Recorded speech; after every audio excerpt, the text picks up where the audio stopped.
Merci Madame la Présidente.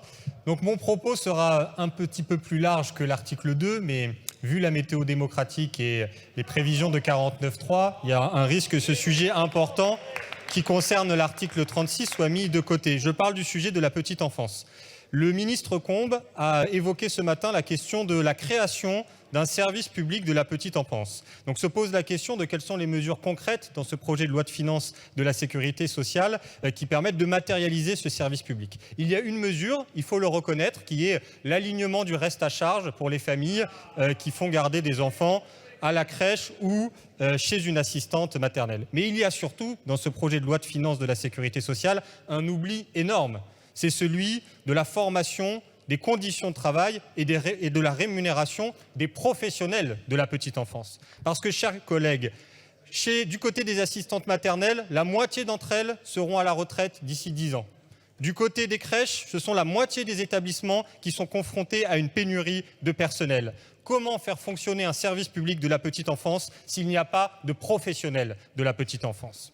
Et malheureusement, sur ce terrain-là, vous n'apportez pas de réponse. Face à la pénurie, ces derniers mois, le gouvernement a surtout dérégulé, c'est-à-dire autorisé moins de professionnels par enfant, autorisé même de recruter dans des crèches des professionnels qui ne sont pas qualifiés, qui n'ont pas de formation liée à la petite enfance. Tout ça participe à la maltraitance du métier et donc à la maltraitance des enfants. Je finirai en vous citant un témoignage que j'ai recueilli dans ma circonscription en écoutant une accompagnatrice de jeunes enfants.